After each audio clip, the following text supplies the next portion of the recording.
Hey, everybody. Welcome into the back room. I'm Andy Ostroy. We have Joe Walsh back with us again. We'll chat with Joe in just a moment. But first, thanks for tuning in. We appreciate you listening, and we'd love to hear your comments.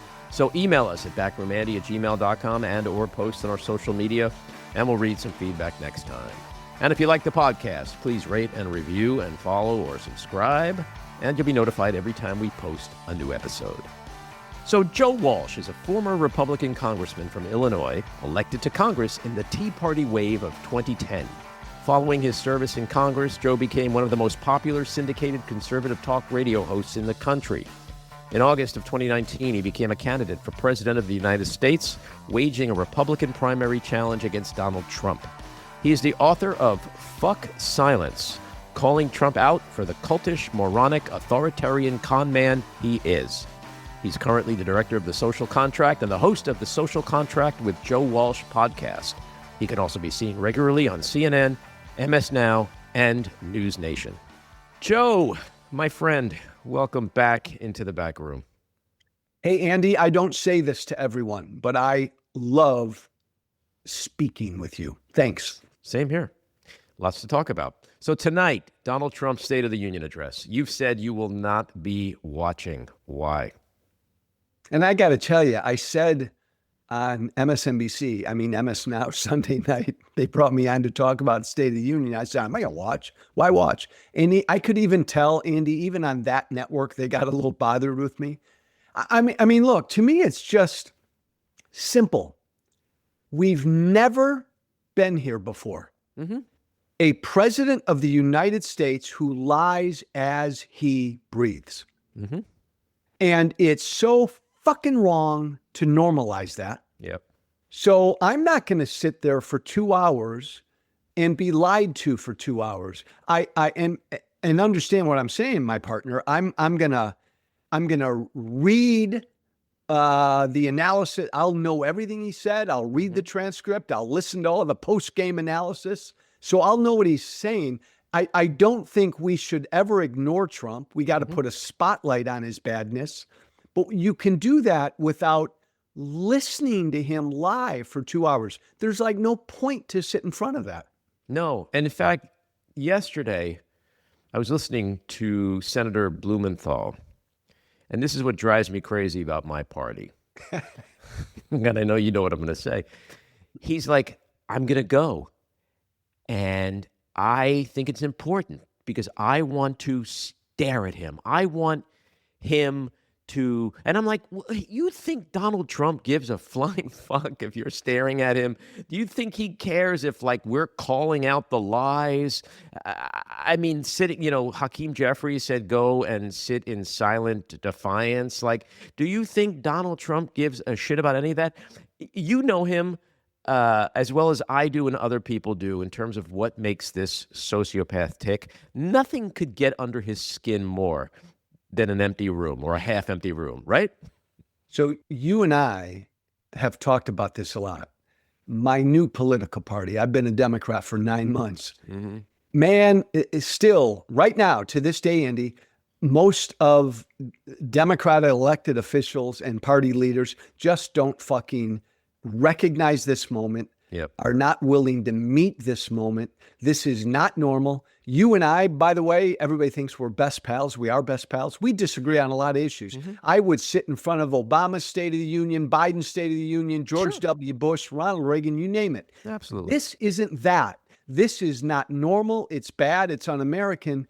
And Democrats need to have the courage to recognize that and say it. Right. Well, this is why I like talking to you, because there's a clarity and a purpose and truth to what you say. And Democrats don't understand the moment. I've been saying this for the last year. It's like, is the House burning down or is it not? If it is, just imagine your own house. If your house is burning, your actual house is burning down, you're like, should I make that sandwich first or should I, like, you go into emergency mode.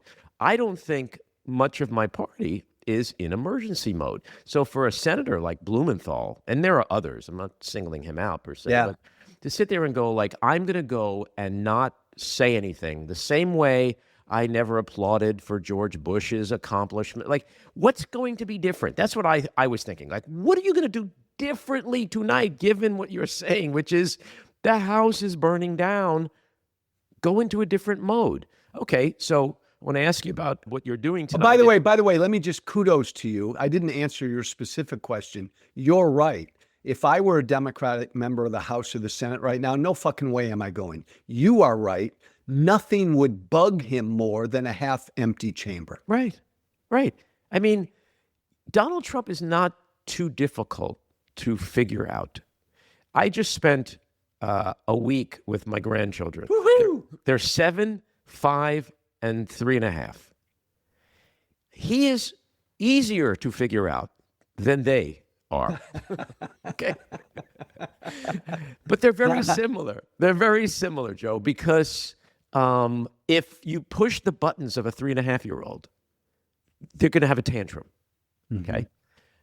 In fact, my 3.5-year-old granddaughter literally said to me, "I could do whatever I want." And I was thinking, wow, that sounds like our president, you know? So if you sit there and you don't applaud with your arms folded, he smiles. He loves that. If you're not in the room, if you diss him, he's going to lash out because he has no impulse control, because he has no discipline. That a State of the Union is going to become a bash session of Democrats who didn't show up to my address. Think about that historically. Exactly. And the other thing, I don't want Democrats to go there and play stupid games and hold up signs or wear certain colors or don't play fucking silly games like that. Meet the fucking moment. Don't show up. Andy, to your bigger point, let's be clear. Democrats are going to take back the House this year without having to lift a finger. It's all because of Trump and he's a madman. But beyond the midterms, if Democrats don't fucking say, this is who we are, this is what we stand for, this is the moment, J.D. Vance, Tucker Carlson's going to win in 28. Democrats, let's not forget, your party, my new party's got real problems. Trump's approval ratings are in the toilets. Well, you know what? So are Democrats. So's the parties. Dozens of Democrats, prominent Democrats, will be boycotting and attending other nights and attending other events tonight, which I want to talk to you about in a minute. But these include Senators Adam Schiff, Ruben Gallego, Ed Markey, Jeff Merkley, Chris Murphy, Ron Wyden, Tina Smith, Chris Van Hollen, along with reps like Jason Crow, Seth Moulton, Dan Goldman, Eugene Vindman, Pramila Jayapal, AOC. That's a real statement when key Democrats don't show up. And I think what's even more important is these other events that are taking place. You're going to be speaking at one of them tonight, this counter event called The State of the Swamp, hosted by Miles Taylor's Defiance.org. It's got an all-star lineup, including Robert De Niro, Mark Ruffalo, Don Lemon, Jim Acosta, Representatives Eric Swalwell, and Dan Goldman, Minneapolis Mayor Jacob Frey. Tell us about this event and why you're a part of it, and why this event and the other event tonight, which is the People's State of the Union, which is being held on the National Mall and hosted by Move On and Midas Touch. Why are these events so important, especially in conjunction with the boycott of the actual State of the Union? You know what, Andy? Because these are two groups. Move On, I think, is organizing the other one, and Defiance.org organizing the one I'll speak at, that understand the moment and recognize the moment and don't want to normalize what he is. And so people who don't want to watch, and again, you and I've encouraged every American, don't fucking watch that. And people, elected officials who don't want to go, it's really cool to have a place for them to go. It's cool to have something for them to watch. And I'll be speaking at the State of the Swamp thing, Defiance's thing, a bunch of great speakers, an incredible lineup. And it's all about kind of just all of us are going to go after him and go after this moment. And Andy, you and I said, Trump's going to lie for 2 hours. all of these speakers at the event I'm going to be at are just going to throw out 2 or 3 nuggets of truth to counter what his lies are. I think it's so important to have somewhere else for people to go.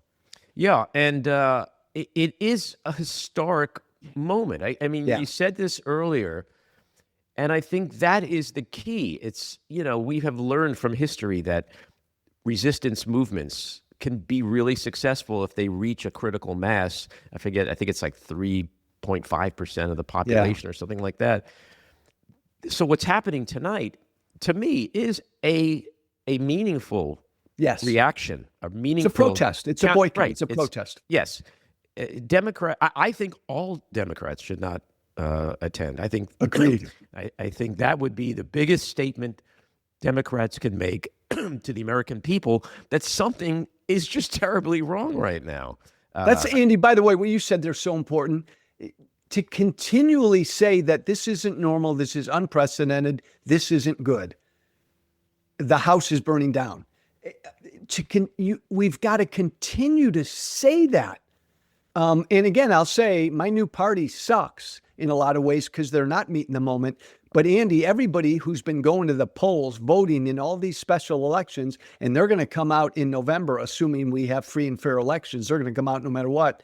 These people, it's the resistance folks who are leading the party to the parade. Like they're gonna give the Democrats the House in November, not the party. Yeah, and look, the truth is, unlike years ago when Michelle Obama kind of controversially said, when they go low, we go high. Because of the house burning down, because of these unprecedented historic times, now is the time to have a new slogan like, kick him when he's down, right? Yeah. Like, he's down. He is losing across the board. He has lost his Hispanic base. He's lost his Gen Z base. He's lost independents. He's now even losing non-college voters. His approval rating is in the toilet. He's having a hard time winning in the courts these days. Mm-hmm. And now is the time to capitalize on all that. That's why it infuriates me when I hear members of my party just act like, they're running against Bob Dole in 1988 or something. It's like, what the fuck is wrong with you people? Do you not understand when there's a crisis in the House? So that's like Schumer represents that, and Blumenthal's part of that. Yeah, it's like, I don't give a damn about the institution of the Senate. We have to stand up for the fuck institutions right now. Andy just said it. The house is burned down. Son of a bitch, do something. There are a lot of young faces running mostly for the House on the Democratic side. I think they kind of get some of this. Mm-hmm. But you're right, Andy. The old Democratic Party guard doesn't. They can't get out of their own way. And I was thinking yesterday that, and the reason I thought this is because I saw a clip, an old clip of Hegseth when he was hosting on mm-hmm. Fox, and he interviewed James Tallarico. And I was like, oh my God, listen to Hegseth. He doesn't sound like that. He actually kind of sounds nerdy. And then I thought Donald Trump was kind of the same way. If you remember Donald Trump back in the day, he had a very soft-spoken, and now all of a sudden everything is. And that's when I was listening to Blumenthal. I was like, politics is, as you know, is performative. It's theater, right? A big part of it. Can't my party, members of my party, sound tough ever? Can't they just can Blumenthal get rid of this voice and for once just go, we gotta? I want to hear that coming out of the faces of people in my party.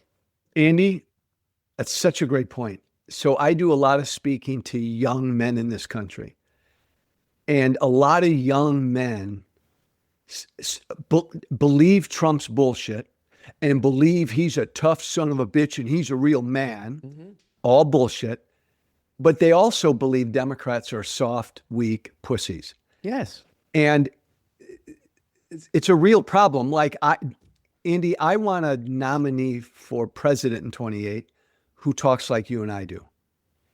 Who gets it, but talks like we do. A real fucking guy, just a real fucking person. I don't see any potential candidate for president who's like that. Again, I don't want to blow by the midterms. Democrats are going to win the House no matter what. That's done. And they don't need to say this is who we are to win. But my God, the American people, the next presidential election, they're going to have a choice between two things they probably don't like. That's what they've been doing lately. And they'll vote for the side they like a little less or a little more, or they dislike less. Mm-hmm. And we know what the Republicans are going to present. J.D. Vance, Tucker Carlson is a bad guy. But Andy, to your point, if Democrats don't have a fighter, if we nominate another smart, cerebral, elite kind of talks like this, I think we're done for. Yeah, well, it's a good point when you talk about young men, because, and I think it goes for the electorate overall. I agree. You just want someone who projects strength, not weakness. So when I hear Schumer, when I hear Bloom, I'm like, oh my God, please stop talking. Just could someone dub in another voice? Okay, like something that has some strength to it.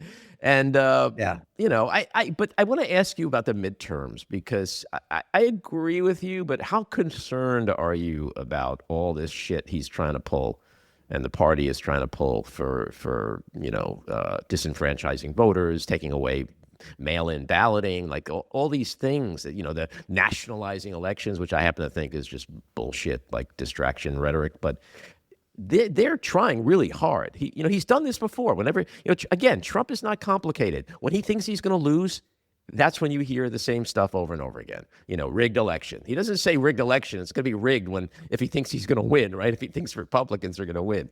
So how concerned are you about that?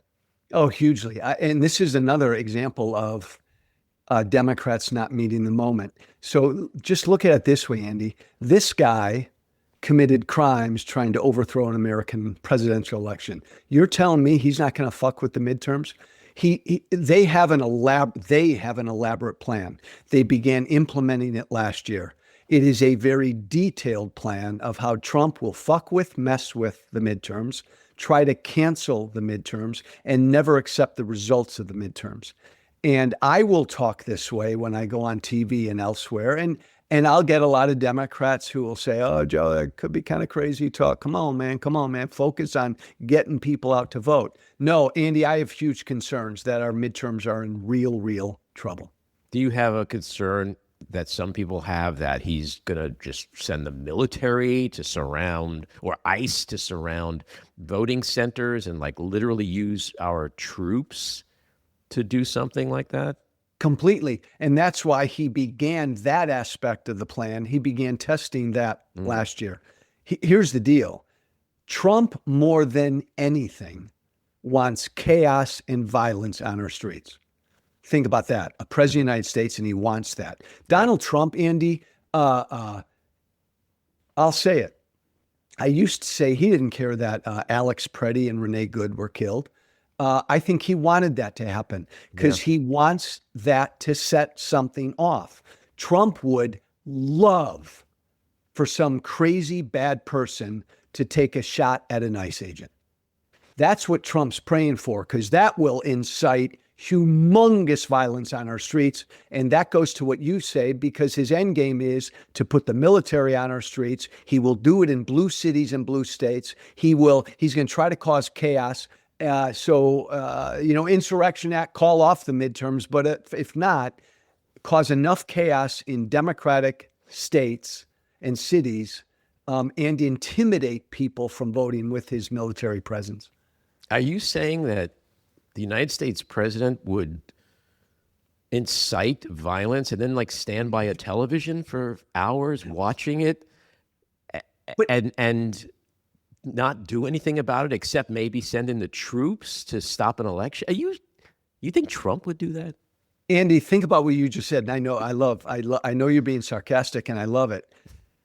But here's the truth. Because I talk this way, I used to do a lot more TV, but I've had producers tell me Joe, we can't hear that talk. We got to bring a Republican talking head and a Democratic talking head on. And, we got to analyze what's going on, blah, blah, blah, blah, blah. But you come on and you talk about this crazy shit that Trump wants there to be violence. Yeah, I remember that he's actually done before. That he's done before. And I remember a month or so ago, I forget what show it was on. I was on a show and I said what I told you. Look, Trump wanted Alex Preddy. He loves this because this is one big step down his road. And I got shit from those show producers. Joe, you can't be saying stuff like that. Corporate media. Well, but that's partly why we're in the situation we're in today. Yeah. Right. It's why, like the New York Times, how long did it take them to say he's a liar instead of a truth stretcher or whatever? Because you can't say that. Well, okay. Well, you just gave him the red carpet, right? You rolled out the red carpet for this guy. What do you think of the choice of Virginia Governor Abigail Spanberger to give the official Democratic rebuttal? Oh, I think she's fine. She's a good moderate Democrat. Very rarely does anybody do good with. I don't like rebuttals in general. Right. I think his speech should be ignored. So then, who needs a rebuttal? Rebuttals are almost impossible. I think it's got to be done by all the rest of us out here. I think probably history is going to show that the only rebuttal that was ever truly great and successful is going to be Robert De Niro's tonight at the event you're going to be at. Hey, can I just give you one little inside baseball thing? De Niro was supposed to originally do his little remarks on a video. He's actually coming to D.C. And I got to tell you something, Andy. And by the way, I want to ask you this. You may disagree with me. I'm going to meet De Niro for the first time. It'll just be an honor. But I'll say this. One of my acting heroes died last week. When it comes to Pacino, De Niro, and Duvall, I just thoroughly enjoyed everything Robert Duvall did. Yeah, all of those guys. In fact, I literally had this conversation with my daughters at dinner last night about where, today's actors. Where's the Redfords, the Newmans, the Duvalls, the Pacinos, the Hoffmans, the De Niros? But no, I think, the great thing about De Niro is that in this particular case, he is an everyman, and he speaks in the language of the everyman, in his fury and his rage at what Trump is doing and who Trump is. When I hear him talk about Trump, he knows Trump well. My God, why can't Democrats talk this way? Yeah, he's genuine. He's genuinely distraught with what this guy is doing to a country he loves. He was on last night on some show and broke down in tears because of what Trump is doing to this country. That's fucking authentic. Yeah. Well, there's some breaking news this morning. I know you posted about it. It's been all over the media. You alerted me to it, though. I saw your post first. Oh, all right, cool. So somebody's listening. You're the guy. You're the guy who follows me. So NPR and MS Now, they reported this morning that files relating to 3 highly incriminating FBI interviews that were conducted in 2019, in which a survivor/victim had accused Trump of raping and hitting her when she was 13, are missing from the Department of Justice Epstein release. And I say, what the fuck? I mean, we are witnessing the most unconscionable cover-up of anything in American history. Yeah. Because if this shit ever truly came out, and I'm convinced it's all real and factual, it will take down Trump's presidency. And I happen to believe, maybe you've done this before, so maybe you're going to once again call me a naive liberal, but I happen to think it is going to eventually bring down his presidency. He's got 3 years left, by the way. And the way this boulder is rolling down the hill, I don't think he's going to outrun it. What do you think? I love you. Oftentimes you are a naive liberal, but I love that about you. Don't you lose that. Andy, 53 missing pages. All centered on, accusations of a woman who said when she was 13, Trump raped her, abused her, and hit her. And these 53 pages are all in the public database. I mean, they're noted in the database. So then you go look for them and they're gone. They're missing. These are FBI notes and conversations from interviews they had, all gone. It's a massive cover-up. And I get why people get mad at Pam Bondi and Kash Patel. They're just fucking tools. Yes. Donald Trump initiated and has orchestrated this entire cover-up. Yeah. Do you think it's going to eventually? No. And by the way, Andy, I could be dead wrong. I believe that if it turns out he's a pedophile, that will do less damage to him with his base than if the Epstein files stay hidden. So I don't think this will take him down. See, I hope I'm wrong. I think this scandal is too big to fail. But Andy, do you think we'll ever get the truth before he leaves? I do, and maybe the one way we're going to get it, sort of in some weird circuitous way, is because of what the UK is doing with its investigations. New Mexico has opened up its own state investigation. I mean, apparently there were allegations of dead bodies buried at Epstein's ranch, which I don't doubt for a fucking nanosecond. Not a nanosecond. And I actually believe, I don't know if you've seen that video of that young girl who apparently like escaped his island or whatever, and she says they're eating body. Like, if you said to me, Andy, like, if you were at Vegas and you were making a bet on cannibalism, where would you put your money? I'd be like, I don't know, it just depends on the odds, right? Give me 4-1. I'll take that bet. Like, I think this scandal has the most macabre, heinous, unconscionable things that humans have ever done to other humans. I agree. And I'm not a conspiracist. And I know you're not a conspiracist. But when people ask me if I think Epstein killed himself, I say I doubt it. Of course not. Every rich, powerful person in the world wanted him dead. The one question I suggest everyone, I always suggest this to the people, especially MAGA and independents. If Donald Trump, as promised, was given the power to put away all these rich, powerful, elite, sex trafficking Democrats, why would he be fighting like an animal to keep all this shit redacted and secret? Just ask yourselves that one simple question. Yeah. What would make him happier? I mean, he's indicting Democrats all over the place, or trying to, right? What would make him happier than to put powerful Democrats in prison? I think the truth is he's covering up the files to protect his rich, powerful friends and to protect himself, period. There's shit in there about him, and at this point, it's only credible to say it's highly likely that he's a pedophile. Yeah. I mean, I have friends I have these discussions with, and they're like, doesn't matter. Won't matter with MAGA. Doesn't matter. The N-word, if he uses the N-word, nothing's going to matter with these people. And I say, nothing will matter to some of them. But as you know, you've been in this game. You've been a congressperson. You've ran campaigns, and you've gotten elected. Like, a few percentage points moves the needle. Yeah. Right. So if 5-10% of MAGA says this guy's a pedophile, I'm done with him, and he's already lost independence, like, it's a game changer, which is why I think analysts are now looking at the Senate as possibly flippable. When 8 months ago, no way, right? They would have said no way. You're right, Andrew. Andy, you chip away at MAGA with issue after issue and truth after truth. That's what I do every week. And this Epstein thing is some of them. And if 5 or 10% of them are so turned off that they stay at home in November, great. Do you sense when you speak to MAGA that there's a splintering within, not just like on the high profile level, like Marjorie Taylor Greene, but when they see Nancy Mace and Lauren Boebert and so many other previously prominent MAGA, or even I'm forgetting already what's the original cult, not MAGA, the QAnon. When you see those people defecting, do you see on the grassroots level that MAGA is, or at least a needle movable percentage of them are going, yes, this is crazy. And again, I'm in a weird spot because I've been doing this for 7 years.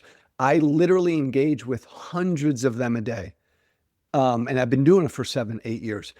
And yes, this is all adding up to a confused, splintered, frustrated base. Most will stick with him, but the levels of confusion, disillusionment, and anger, they're growing. Yeah. Well, it's certainly going to be interesting what the hell he does tonight, because everything from lashing out at the Supreme Court justices potentially to... Are you going to watch because of kind of like to see a car crash? Are you going to watch? Well, I'm debating. I may by default not end up watching, because I've been out in California escaping the New York weather, and I have two of my daughters with me. And it falls right around dinner time, and my kids are like, "We're hungry, let's go eat."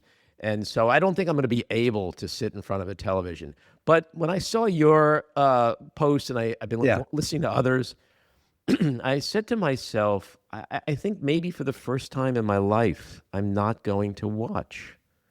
Wow. Because I just get angry and I get anxious, and I don't like to walk around. Andy, you're a political junkie like I am. You and I will soak up all the post-speech analysis. We'll know everything he said. That's right. Just don't watch. To watch it in real time. I mean, I kid about this all the time because I'm not kidding, but I joke about it. But like when I walk my dogs at night in New York, and I happen to listen to the news, which I do a lot, and I hear them play clips of him, I literally will be walking down the street.